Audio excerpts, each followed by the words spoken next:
Magandang buhay sa inyong lahat.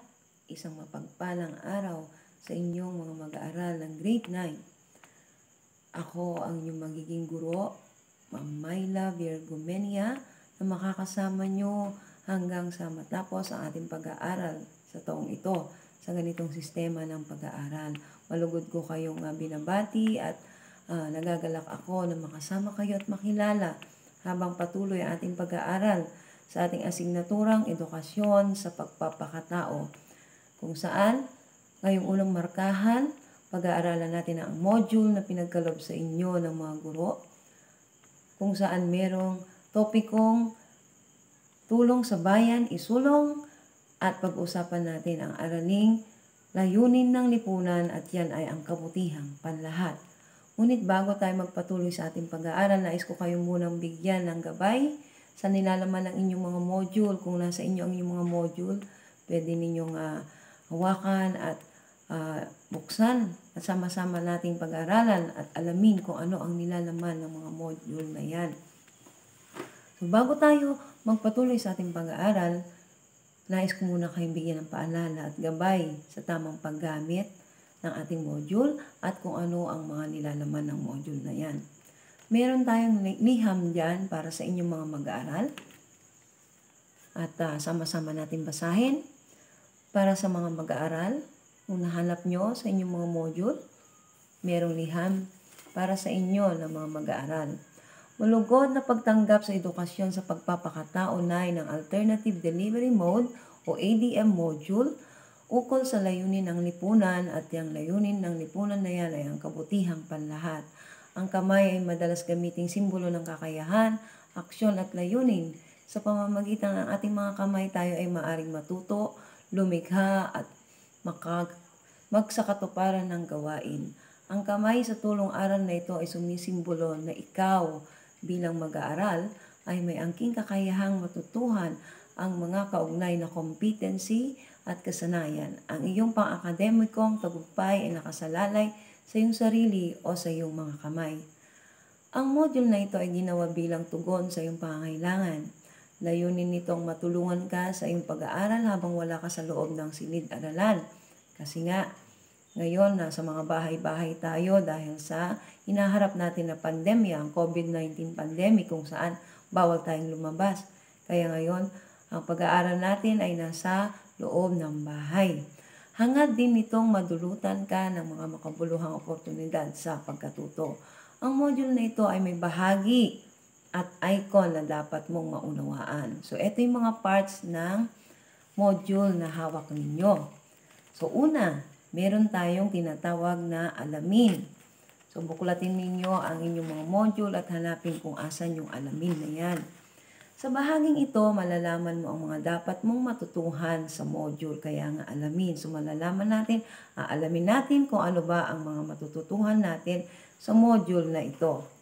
Pangalawa, meron tayong subukin. Ito ay parang yung pre-test. Sa pagsusulit na ito, makikita natin kung ano na ang kaalaman mo sa aralin ng module. Kung nakuha mo na ang lahat ng tamang sagot o 100%, maaari mong laktawan ang bahaging ito ng module. So, meron kayong sasagutan dyan na 10 questions. Ngunit, bibigyan ko kayo ng oras para masagutan lahat ng tanong na yan. Bibigyan ko kayo ng time para sagutin yan. At bibigyan ko din kayo ng araw kung kailan nyo ipapasa sa akin ang mga gawain yan. So, magpatuloy tayo. Pangatlo ay ang balikan. Parang ito ay pagbabalik-aral. Ito ay maikling pagsasanay o balik-aral upang matulungan kang maiugnay ang kasalukuyang aralin sa naunang leksyon. I-connect natin kung ano yung mga napag-aralan nyo nung mga unang taon nyo sa pag-aaral. Babalikan natin. Pang-apat, tuklasin. Ano mga ba ang tutuklasin natin? Sa bahaging ito, ang bagong aralin ay pakikilala sa iyo sa maraming paraan tulad ng isang kwento, isang awitin, isang tula, pambukas ng suliranin, gawain o isang sitwasyon. Suriin. Sa seksyong ito, bibigyan ka ng maikling pagtalakay sa aralin. Layunin nitong matulungan kang maunawaan ang bagong konsepto at mga kasanayan. Next, meron tayong part ng module na yan na pagyamanin. So, ano ang pagyayamanin natin?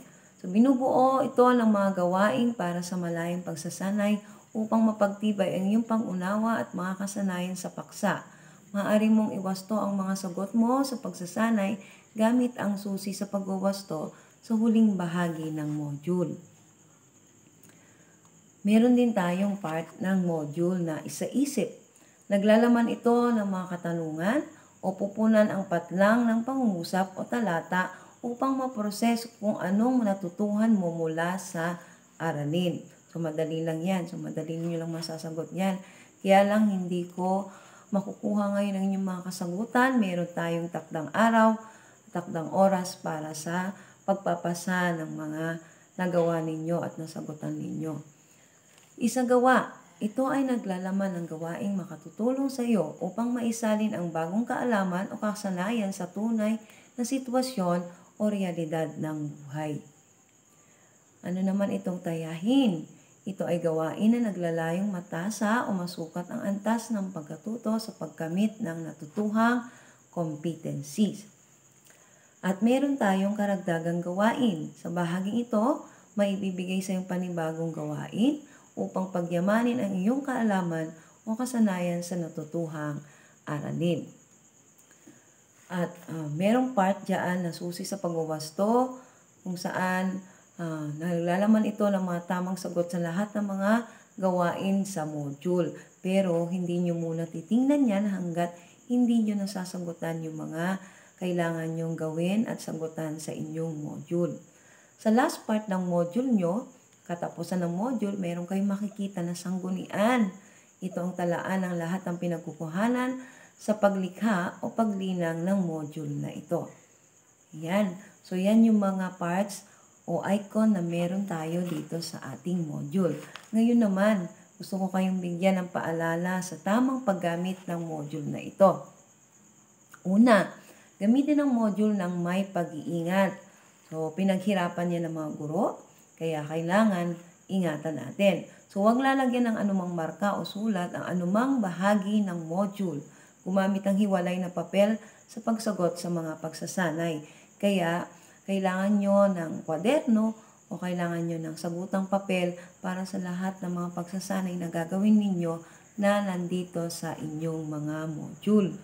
Huwag nyo susulatan, kahit pangalan, huwag nyo susulatan ang module kasi ibabalik nyo rin ito sa paaralan. So, huwag kalimutang sagutin ang subukin bago lumipat sa iba pang gawain na papaloob sa module. So, yun yung sinasabi ko kanina. Ngunit bibigyan ko kayo ng takdang oras at takdang panahon para sa pagsasagawa ng lahat ng iyan. Basahin niyo mabuti ang mga panuto bago gawin ang bawat pagsasanay.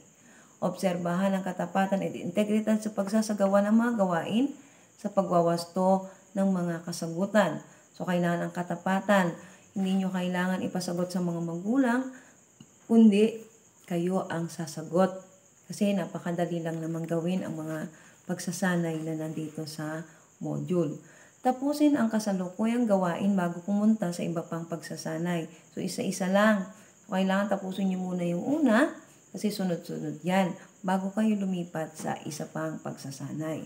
At panghuli, pakibalik ang inyong module sa inyong mga guro o sa inyong mga barangay. Dadalhin nyo doon yung inyong mga module at pwede rin dalhin ninyo doon ang inyong mga sagutang papel o kwaderno.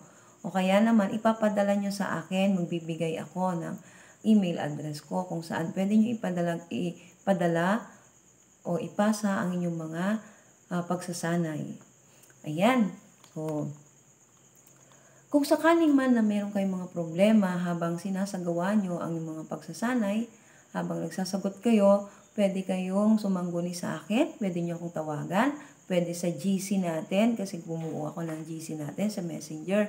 Pwede nyo akong tawagan.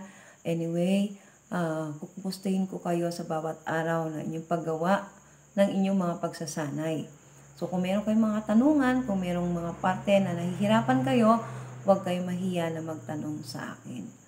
So, naway magkaroon ng malaking bahagi sa inyong buhay ang module na to at makapagbigay tulong sa inyo sa inyong pag-aaral ngayon sa asignaturang edukasyon sa pagpapakatao.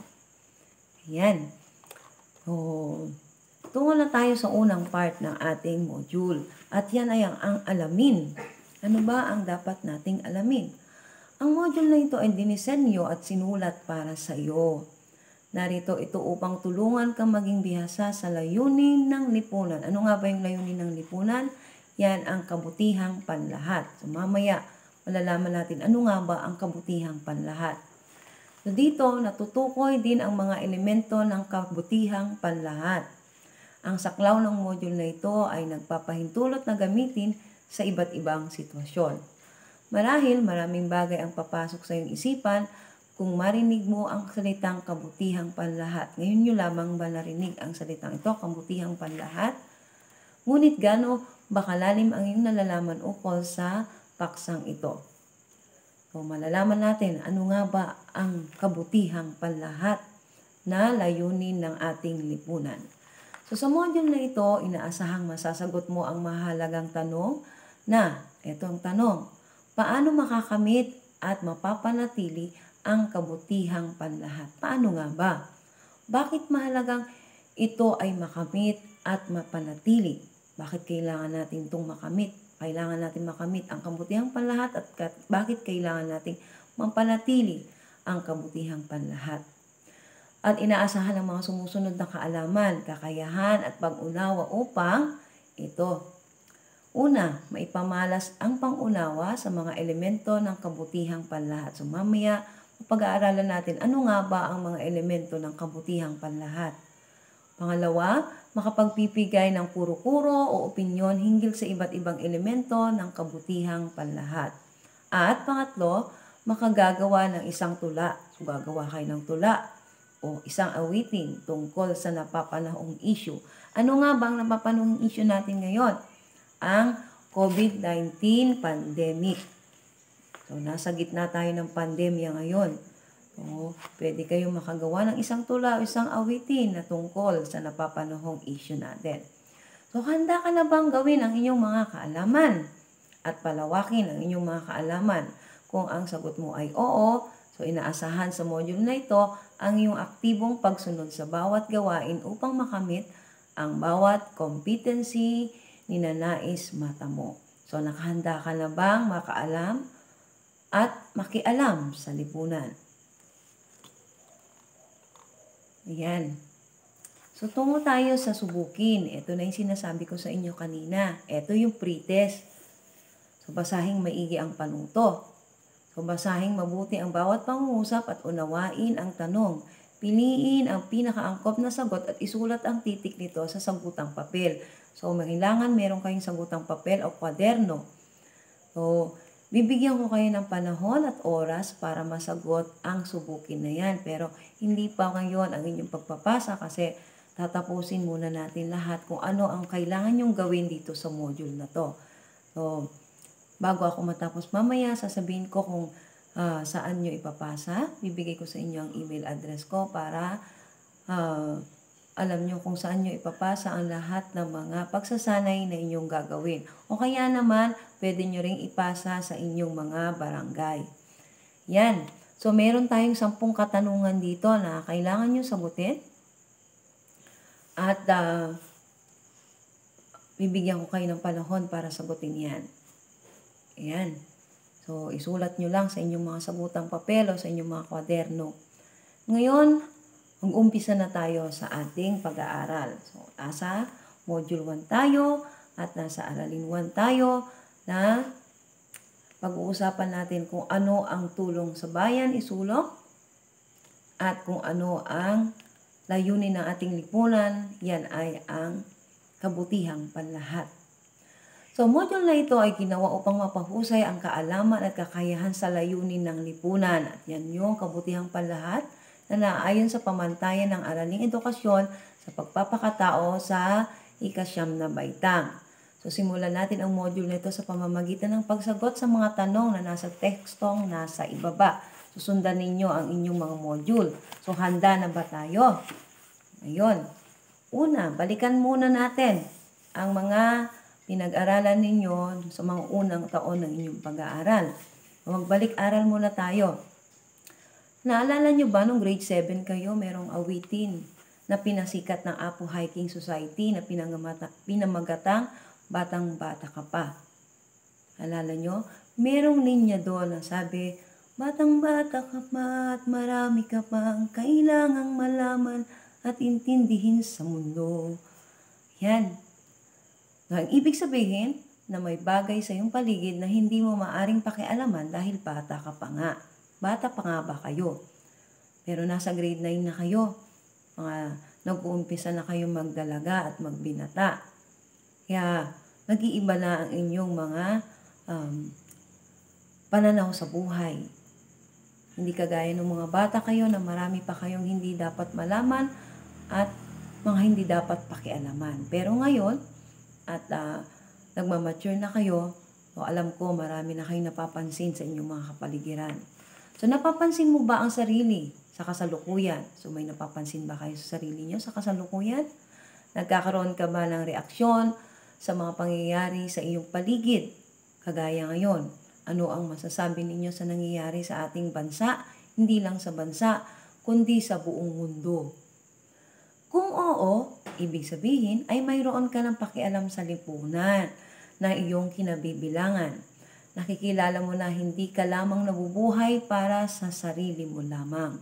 Ikaw ay bahagi ng isang malawak na mundong iyong kinabibilangan.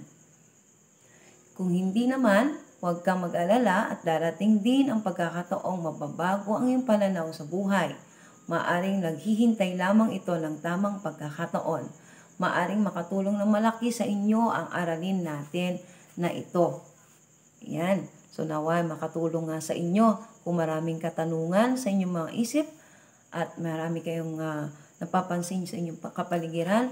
Nawa ang module natin na ito, ang aralin natin na ito ay makapagbigay liwanag sa inyo at makadagdag kaalaman sa mga nais nyong malaman. Yan. So, sa inyong module, meron dyan nakalagay na tala lang para sa mga guro. Ngunit, susuriin ko ang inyong mga sagot pag naipasa nyo na sa akin sa email ko o pag kinolekta ko na ang inyong mga sagutang papel mula sa inyong mga barangay. Ngayon, punta tayo sa tuklasin.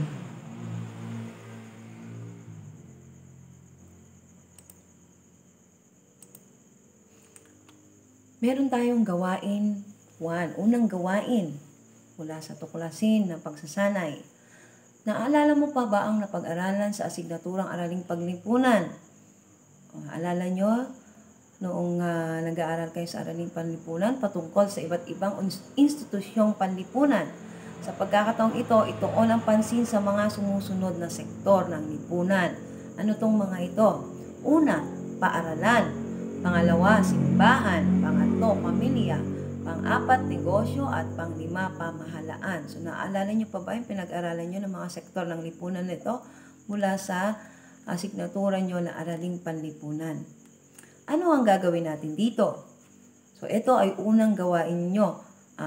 Pangalawang gawain nyo na mula sa subukin. So, isang pahina ulit ng papel, isang sagutang papel ulit ito. So, ito ang panuto. Gawin mo. Kaya ba natin gawin ito? Susumulat ng maikling paglalarawan ng bawat isang institusyon o sektor ng lipunan na naitala. So, bigyan nyo ng konting paglalarawan ang bawat isang sektor na nabanggit. So, konting paglalarawan sa paaralan, sa simbahan, sa pamilya, sa negosyo, sa pamahalaan. Konting paglalarawan lang ang kailangan natin. Pangalawa, pagkatapos, magsagawa ng pagsasaliksik sa mga ito, maaring sa internet upang matukoy ang mga sumusunod. So, pwede kayong mag-research, pwede kayong mag-google para malaman nyo yung mga ibig sabihin at mga layunin ng bawat sektor na nabanggit. So, ano nga ba? Pangatlo na yun. Ano ang layunin ng bawat sektor? So, pwede nyo rin yang i-research sa Google. Pwede kayo mag-internet. Pang-apat, ano ang kontribusyon nito sa lipunan? So, pwede nyo pa rin yan na saliksikin mula sa ating internet. Panglima, ano ang nakikitang tunguhin ng mga ito sa kasalukuyan? Ano nga ba ang nakikita nating tunguhin ng paaralan, ng pamilya, ng pamahalaan para sa kasalukuyan? Pang-anim, ano ang kasalukuyang kalagayan nito sa ating bansa? Kagaya ngayon, ano ang kasalukuyang kalagayan ng ating pamilya, ng karamihan sa mga pamilya sa gitna ng pandemya? Ano ang kasalukuyang kalagayan ng ating pamahalaan sa ganitong pagkakataon, sa ganitong mga problema? Ayan, so pwede nyo rin yan saliksikin mula sa internet at mula sa mga balita na naririnig ninyo. So pwede nyo masagot yung tanong na yan. At pang-pito, nakatutulong ba ito sa pagkamit ng mga layunin ng lipunan? So nakatutulong ba ang bawat sektor sa pagkamit ng mga layunin ng lipunan? So, ipaliwanag ninyo ang bawat kasagutan. So, may konting pagpapaliwanag lang. Konti lang, kahit isa o dalawang linya o dalawang pangungusap. So, pwede nyong ipaliwanag ang inyong mga sagot. Yan. So, sasagutin nyo yan sa inyong mga sagutang papel. Ngayon, matapos maisagawa ang kabuuang proseso, mayroon pang sumusunod na mga tanong. So, huwag kayong magsasawang magsagot. Anyway, bibigyan ko naman kayo ng mahaba-habang panahon para masagot ang lahat ng mga gawain na yan. Unang tanong, ano ang maaaring maganap kung hindi matutupad ng mga sektor na ito ang kanilang mga tungkulin sa lipunan? So, pag hindi naganap o hindi natupad ng mga sektor na yan, yung 5 sektor na yan, ang kanilang mga tungkulin sa lipunan, ano kayong mangyayari? Pangalawa, paano makatitiyak na makatutulong ang lahat ng sektor na ito upang gawing matiwasay ang isang lipunan? So, paano tayo makatitiyak na makatutulong nga ba ang lahat ng sektor na yan para magawing matiwasay ang isang lipunan o ang ating lipunan? Pangatlo, kung magkakaroon ng iisang layunin ang lahat ng sektor na nabanggit, ano kaya ang layunin na ito? So, kung magkakaroon ng layunin ang paaralan, ang pamilya, ang pamahalaan, ano kaya ang layunin na to? So, parang naulit doon sa isang tanong natin na nauna. Pang-apat, paano makatutulong ang mga sektor na ito sa lipunan sa pagkamit ng kaganapan ng iyong pagkatao? Makatutulong nga ba ang mga sektor na ito ng lipunan sa pagkamit mo ng kaganapan ng iyong pagkatao? So yan, dami nating tanong na dapat na sagutin. So may gawain 2 pa tayo. Anyway, kung may mga kasagutan kayo, malaya kayo na magtanong sa akin, kausapin ako, tawagan ako at mag-message sa GC kung ano ang mga katanungan ninyo at kung nahihirapan man kayong sumagot, pwede ko kayong tulungan. Dako tayo sa gawain 2. Narinig niyo na ba yung awiting Pinangmagatang Pananagutan? So, isang kanta na naman ito. So, kailangan nyong basahin ang bawat liriko na meron sa kantang pananagutan. So, pwede kong kantahin sa inyo habang binabasa nyo ang lyrics ng kantang ito. Pinangmagatang Pananagutan. Ito. So, habang kinakanta ko, pwede nyong sabayan, pwede kayong sumabay, o kaya pag nilay-nilayan kung ano ang ibig sabihin ng awiting ito. Walang sino man ang nabubuhay para sa sarili lamang. Walang sino man ang namamatay para sa sarili lamang. Tayong lahat ay may pananagutan sa isa't isa. Tayong lahat ay tinipon ng Diyos na kapiling niya.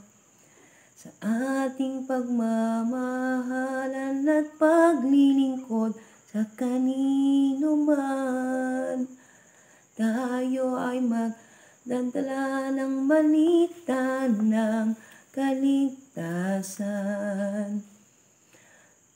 Tayong lahat ay may pananagutan sa isa't isa. Tayong lahat ay tinipon ng Diyos na kapiling niya. Sabay-sabay na mag-aawitan ang mga bansa. Tayo'y tinuring ng Panginoon bilang mga anak. Tayong lahat ay pananagutan sa isa't isa. Tayong lahat ay tinipon ng Diyos na kapiling niya. Tayong lahat ay tinipon ng Diyos na kapiling niya. Ayan, so pasensya na kayo sa boses ko at parang napagod sa buong maghapon. Meron tayong mga tanungan. So, pwede niyong ulitin na basahin ang bawat liriko ng awitin na yan. At merong mga tanong. Ito, meron tayong 2 katanungan tungkol sa awitin na yan. Una, batay sa iyong naintindihan mula sa awitin, ano-ano ang iyong pananagutan sa iyong kapwa? Meron nga ba tayong pananagutan sa ating kapwa? Ayon sa isang awitin na napakinggan natin. O yan, sagutin na naman ito sa isang sagutang papel. O hiwalay na sagutang papel. Pangalawa, tukuyin ang mga naiambag mo sa iyong kapwa, lalo na sa panahon ng kagipitan na tayo ay nahaharap sa pandaigdigang epidemya.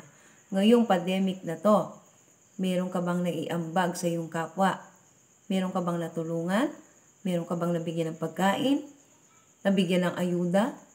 O natulungan sa oras na kagipitan sa hinaharap natin ngayon na pandaigdigang epidemya? So kung meron, isulat yan sa sagutang papel. So meron tayong 2 katanungan na batay sa pinangamagatang pananagutan na isang awitin.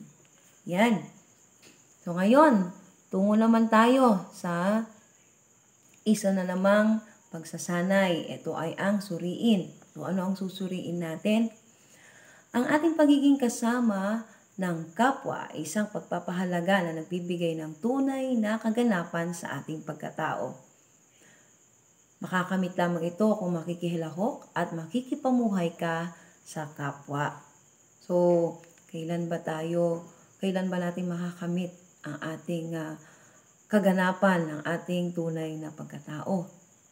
So, meron dyan sa module nyo nakasulat, binubuo ng tao ang lipunan, binubuo ng lipunan ang tao.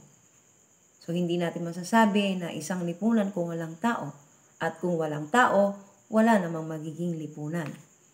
Yan. At sa pamamagitan lamang ng lipunan, makakamit ng tao ang layunin ng kanyang pagkakalikha. Siyempre, kung wala tayong mga kasama, wala tayong mga kapamilya at walang mga kapitbahay, walang tao sa lipunan, paano natin magagawa ang ating tungkulin bilang isang tao at para maganap ang layunin natin bilang isang nilikha? So, kailangan meron tayong mga kasama. Meron tayong mga kapwa-tao na kasama sa isang lipunan. Ano nga ba ang tunay na tunguhin ng lipunan? Ito, so nakasulat sa inyong mga module, ang kabutihan ng komunidad ay nararapat bumalik sa lahat ng individual na kasama nito. So yan ang tunguhin ng ating lipunan.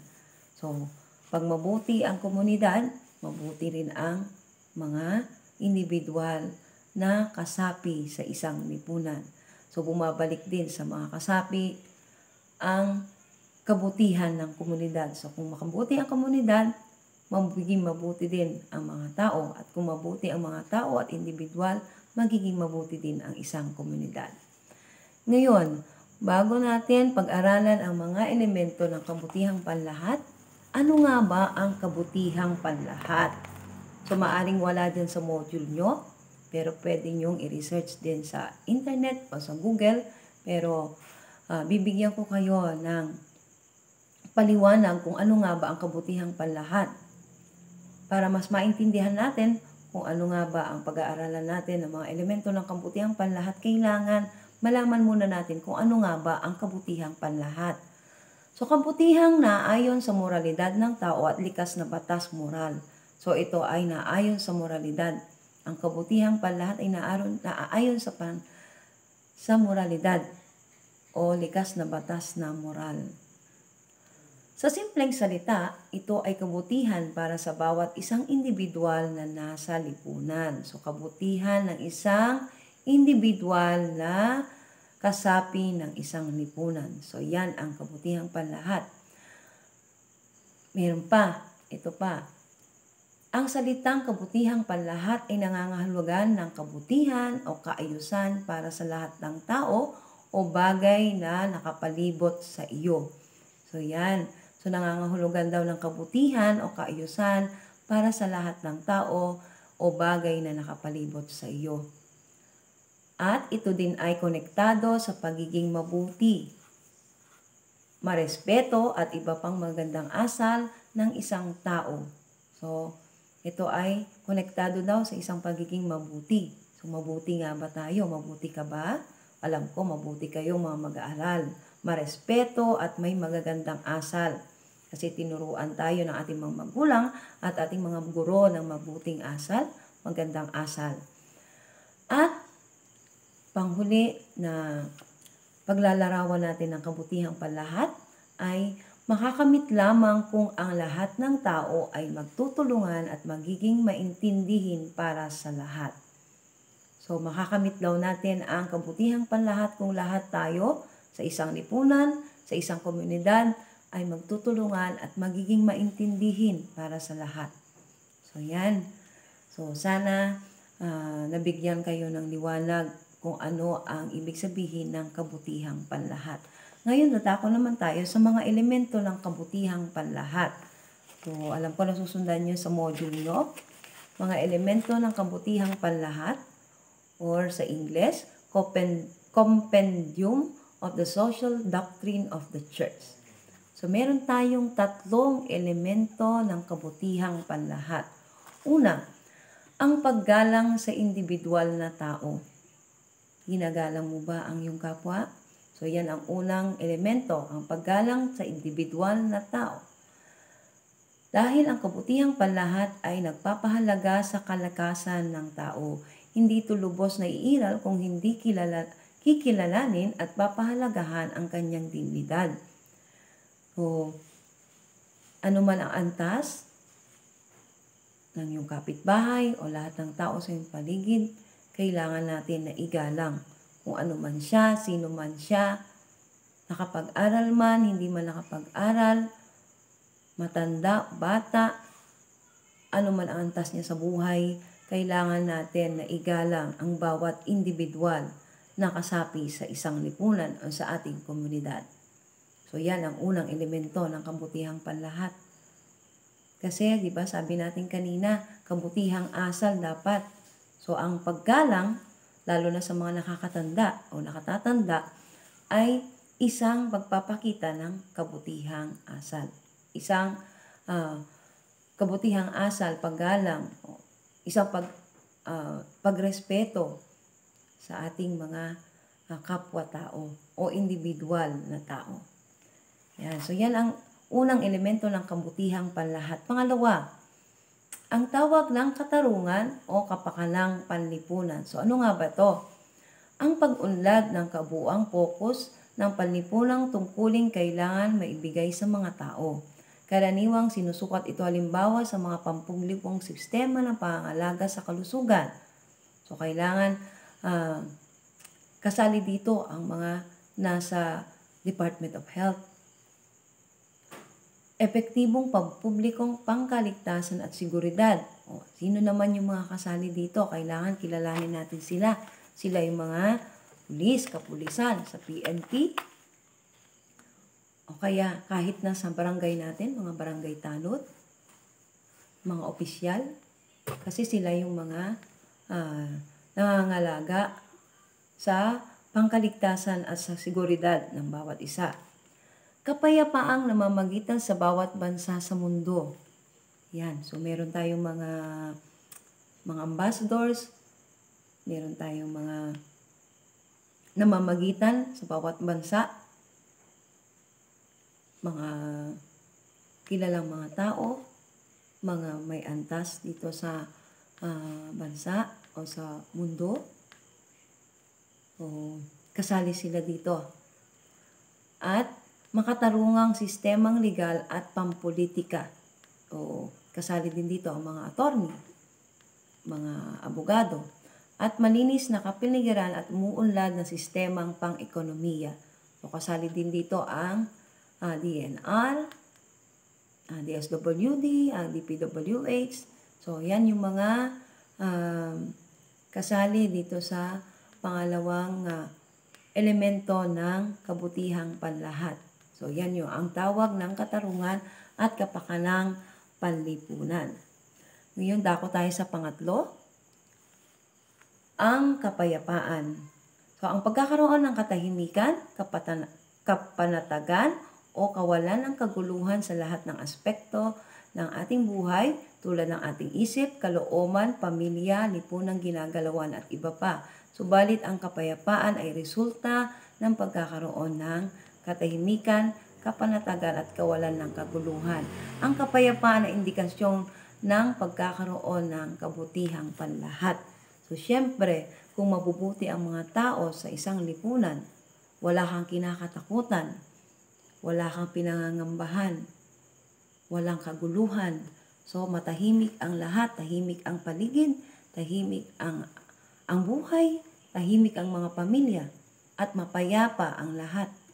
So, maganda ang samahan. At yan ay indikasyon daw ng pagkakaroon ng kabutihang panlahat. Siyempre, mabubuti lahat ang mga tao, walang nanggugulo, walang nagwawala. So, tahimik ang isip, tahimik at panatag ang kalooban ng bawat isa. Sumapayapa ang bawat pamilya na kasapi ng isang lipunan o isang komunidad. So, yan ang tatlong elemento na dapat nating tandaan sa kabutihang panlahat. Nawa ay nakapagbigay ako ng liwanag tungkol sa aralin na to, ang kabutihang panlahat at ang tatlong elemento na nabibilang sa kabutihang panlahat. Ngayon, meron na naman tayong gagawin. Gawain 3 na tayo. So, nasusundan nyo ba yung ating module? So, gawain 3 na tayo. Ayon daw kay John F. Kennedy, dating Pangulo ng Amerika, meron siyang sinabi. Ito yon. Huwag mong itanong kung ano ang magagawa ng iyong bansa para sa iyo, kundi itanong mo kung ano ang magagawa mo para sa iyong bansa. Parang sa atin din, meron tayong awitin na sabi niya,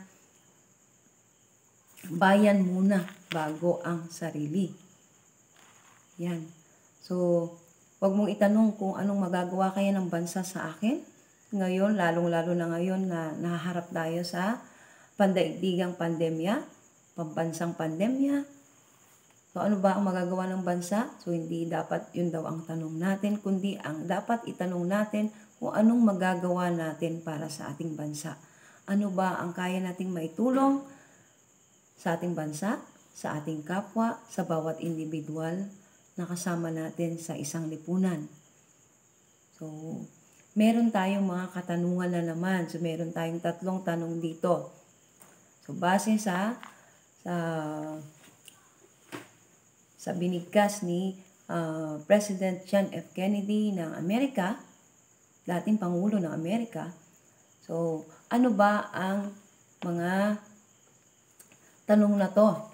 So, una, bilang isang mag-aaral, ano ang nagagawa mo para sa bayan, lalo na sa panahon na ngayong may pandemic? O sa yan yung sabi ko na tanong ko kanina sa inyo. Ano nga ba ang magagawa mo bilang mag-aaral? Meron ka bang magagawa para sa bayan? Ngayong nakaharap tayo sa pandaigdigang pandemya, ang COVID-19 pandemic. Meron na ba kayong ginawa bilang isang mag-aaral? Meron na kayong nagawa sa kapwa nyo, sa mga kapwa mag-aaral o sa mga kapitbahay, lalong-lalo na sa mga nangangailangan ngayong panahon ng pandemya. Ngayon, ang gagawin nyo ay iguhit ang iyong sagot. Ngunit kung hindi nyo kayang iguhit, pwede namang sanaysay.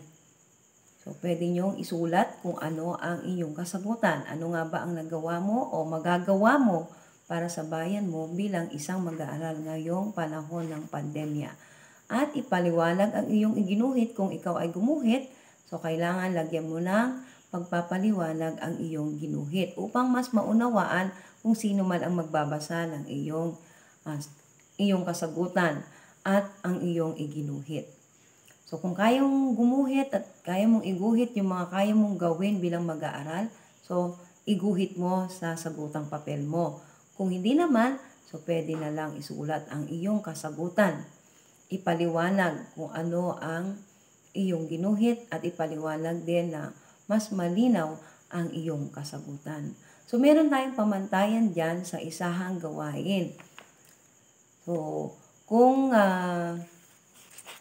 maganda ang nilalaman ng iyong sagot, ay bibigyan ka ng 10 puntos. Ang organisasyon ng iyong mga pangungusap, bibigyan ka rin ng 10 puntos.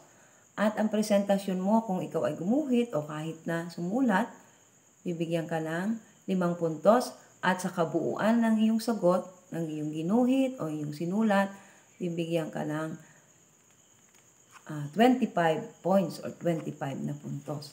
So, yan. Ngunit yan ay may takdang araw din ng inyong pagpapasa at takdang oras ng inyong paggawa ng mga gawain yan. So, ipapaliwanag ko lang muna sa inyo kung ano yung mga gagawin ninyo. At isa-isa ninyong gagawin at tatapusin at ipapasa sa takdang araw at takdang oras. Ngayon, dako tayo sa isa-isip, gawain 3. Dami nating gawain. Pero huwag mag-alala dahil isa-isa naman ninyong gagawin yan. At kung mayroong kayong katanungan, ay pwede kayong magtanong sa akin. Pwede nyo akong tawagan at pwede kayong mag-message sa ating messenger. Ano ba ang ating gagawin sa gawain 3? Basahin natin ang panuto. Kompletuhin ang mga mangungusap sa pamamagitan ng pagsulat ng angkop na titik upang mabuo ang mga salita. Gamitin ito sa sariling pangungusap. Isulat sa kwaderno ang iyong sagot. So, isulat na naman sa sagutang papel. So, isang papel na naman ito. Ano nga ba yung mga yan? So, hindi ko sasabihin ang sagot. So, kayo ang magpupuno sa bawat letra na kulang diyan sa nasa loob ng kahon. Una, so naibigay na yung unang letra. Tapos may letra na iway sa gitna at meron pang isang A. So ano kaya yung salitang yan na naglalarawan ng kawalan ng kaguluhan sa lahat ng aspeto ng buhay? So andali. Kanina lang ay pinag-usapan natin kung ano yan. Pangalawa, upang maging makatarungan ang isang lipunan, kailangan nasisiguro ng namumuno dito na ang karapatan ng bawat, ano yang salitang yan, na meron siyang N, meron siyang B, merong D, at merong L sa huli. Yan. So, pangatlo, ayon kay Dr. Manuel D. Jr., binubuo ng lipunan ang tao at binubuo naman ng tao ang blank, na meron siyang letrang I sa pangalawa, U sa pang-apat, at N sa panghuling letra. So, napakadali lang. Natapos natin pinag-aralan yan. At pang-apat, nag-uumpisa sa D, na may letrang G, N, tapos D sa gitna at D pa rin sa huling letra. Ano nga ba ito? Kung saan nakakabit ang iba't ibang karapatang kailangang igalang at hayaang gamitin ng tao sa lipunan. So, ano ba yan?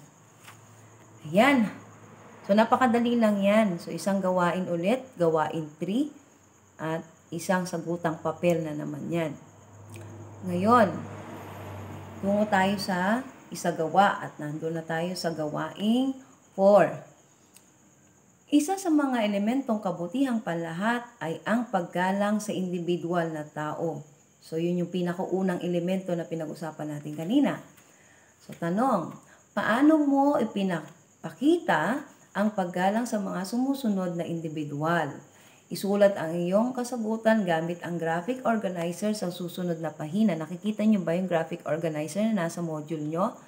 Kung saan may mga bilog-bilog na nakasulat, kapitbahay, pamilya, persons with disability, ito yung mga PWD, pulubi, aktor, Pangulo ng Pilipinas. So, paano mo may papakita ang iyong paggalang sa bawat individual na yan? So, sa gitna ay ang kabutihang panlahat. So, paano mo ipapakita ang iyong paggalang sa iyong kapitbahay? So, magbigay ng description. So, ipaliwanag. Paano mo may papakita ang iyong paggalang sa iyong pamilya? Lalo na sa pamilya.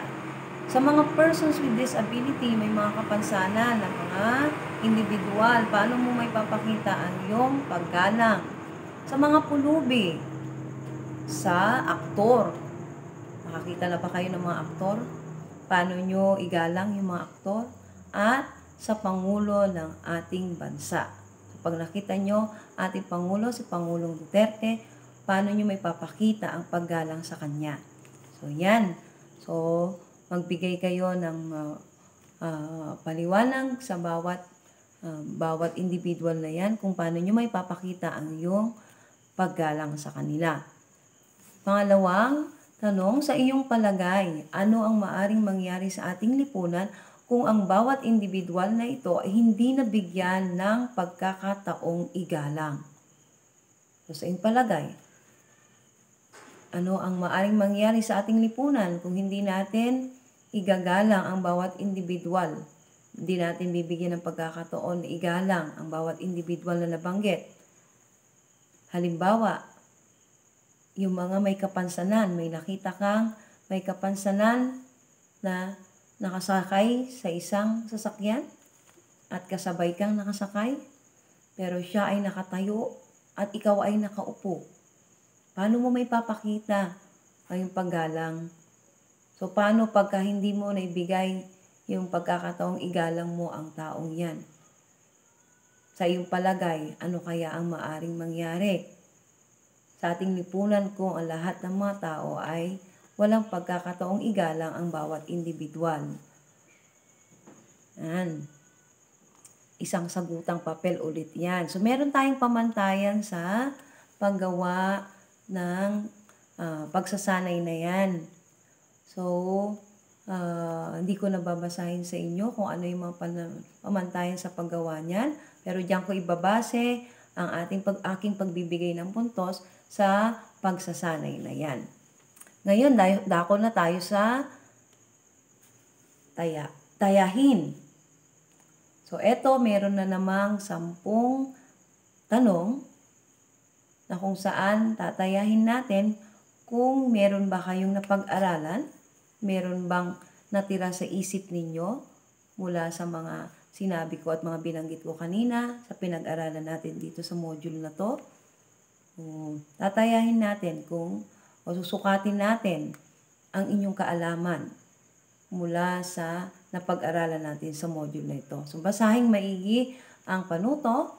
So, basahin mabuti ang bawat pangungusap at unawain ang tanong. Piliin ang pinakaangkop na sagot at isulat ang titik nito sa sagutang papel. So, isang sagutang papel na naman ito. So, isulat nyo ang titik. Kung kaya nyo, pati ang letra, ang salita ay isulat. So, titik at salita para mas maliwanag at mas makikita natin ang kasagutan sa bawat tanong. Yan, so meron tayong 10 katanungan na sasagutin ninyo sa takdang araw at sa takdang oras. Yan, pero walang titingin sa susi ng pagwawasto. Kailangan maging tapat kayo sa inyong mga sarili. Kailangan din walang magpapatulong sa magulang kung maaari kasi napag-aralan naman natin kung ano yung mga katanungan na yan. Ayan. Ngayon, meron pang isang karagdagang gawain na kailangan gawin. So, mababasa natin dyan yung karagdagang gawain. Ipahayag ang inyong opinyon tungkol sa pagsasara ng higanting network na ABS-CBN. So, alam niyo yung pagsasara ng ABS-CBN, ang tagal-tagal nang pinag-uusapan sa Kamara. So, ano ang iyong opinyon tungkol sa pagsasara ng higanting network na ito, ang ABS-CBN, sa pamamagitan ng paggawa ng isang tula o isang awitin tungkol sa isyong ito? Kung ikaw ba ay tutol o payag sa ginawang hakbang ng mga taga-National Telecommunications Commission o ng NTC. Ayan.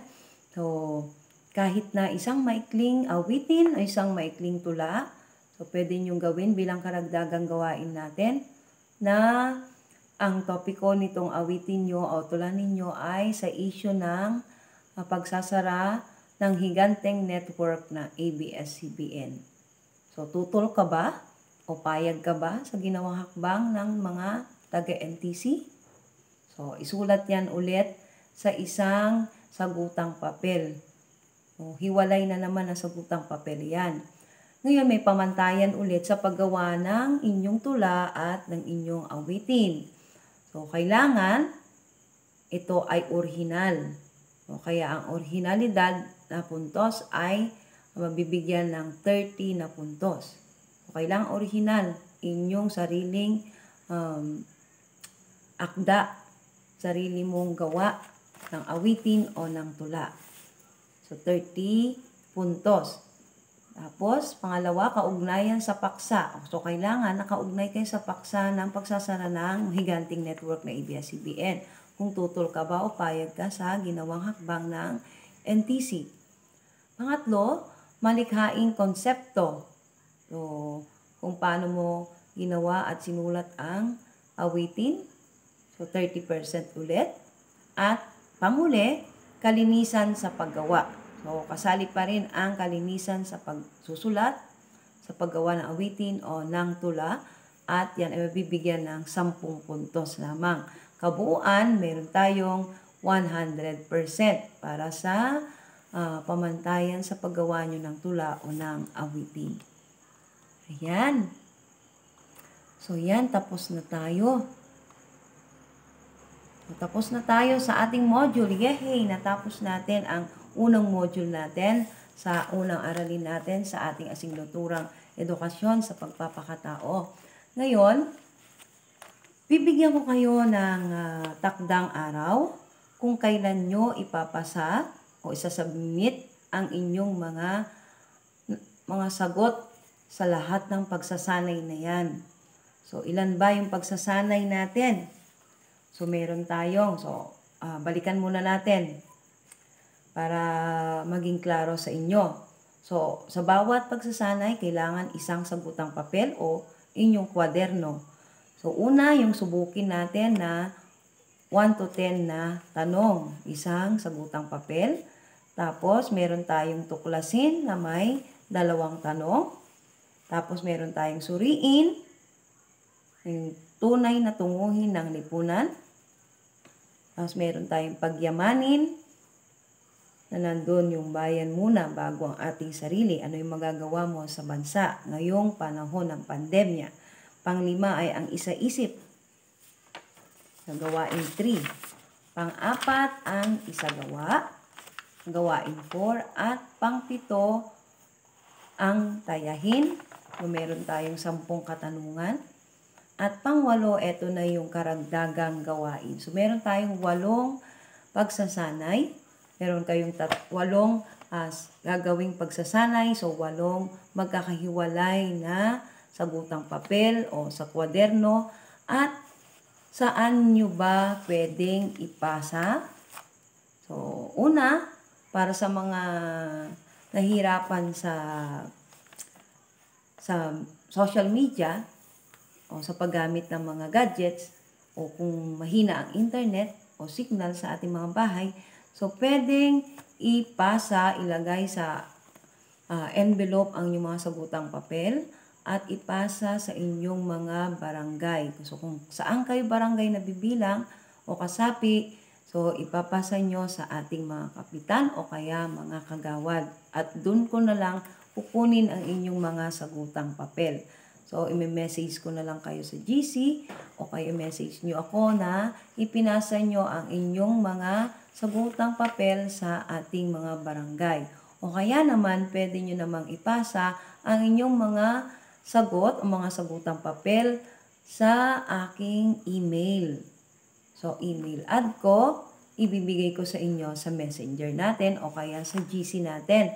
O kaya, pwede nyo ding isend sa ating GC ang inyong mga kasagutan o i-PM sa akin. So, private message o kaya itawag sa akin na kung saan nyo ipapasa ang inyong mga sagutang papel. So, yan. At kailan? So, yun yung saan at kanino nyo ipapasa ang inyong mga papel kasabay na ng inyong mga module na isosoli o isasauli.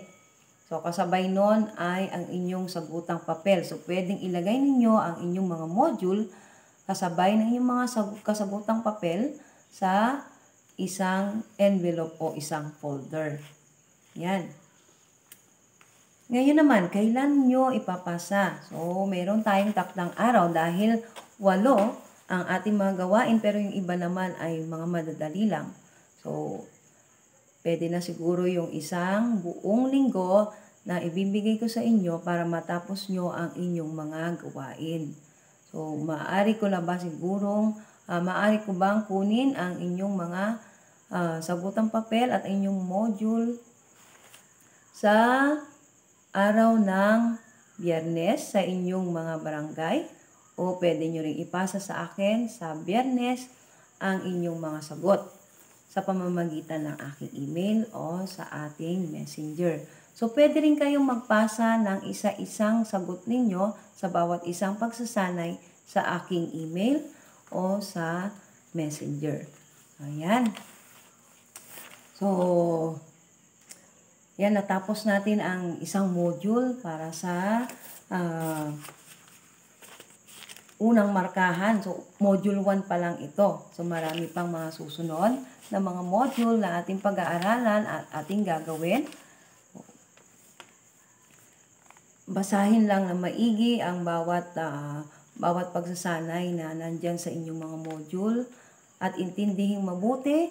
At kung meron kayong mga katanungan, ay huwag mahihiya na magtanong sa akin o tawagan ako sa aking numero o i-message ako sa ating GC o sa aking messenger o kaya i-email ako sa email address na ibibigay ko sa inyo sa ating GC. Ayan, so salamat at natapos natin ang ating module 1. Sa unang markahan, ang tulong sa bayan, isulong na may aralin tungkol sa layunin ng lipunan ang kabutihang panlahat. So nawa nakapagbigay ako ng liwanag sa inyo sa mga katanungan kung ano nga ba ang kabutihang panlahat. At kung meron pang mga hindi maliwanag sa inyo, tawagan nyo lang ako at message nyo lang ako sa GC natin at malaya kayong magtanong at hindi ako magsasawa na sumagot sa inyo, sagutin kung ano man ang inyong mga katanungan. So, muli, ako ang inyong guro sa araling ito, sa asignaturang ito. At kita-kita ulit tayo at maririnig niyo ulit ang aking tinig sa susunod na ating pag-aaral, sa susunod na module. So muli, ako si Ma'am Myla Virgo Menia, ang inyong guro sa araling sa asignaturang edukasyon sa pagpapakatao. So maraming salamat sa inyong pakikinig. Salamat sa mabuting asal na naway matutunan natin habang pinag-aaralan natin ang lahat ng mga aralin natin sa asignaturang ito. So, panalangin ko na matatapos ang ating pag-aaral na tayo ay magkakaroon ng mga pagbabago sa ating sarili at magkakaroon ng mga mas marami pang mga kabutihang asal na maipapamalas natin at maipapakita natin, may babahagi natin sa ating mga kapwa at sa ating, lalong-lalo na sa ating pamilya at higit sa lahat sa ating buong may kapal. So muli, maraming salamat sa inyo. Magandang araw, magandang buhay, masayang pag-aaral. Salamat.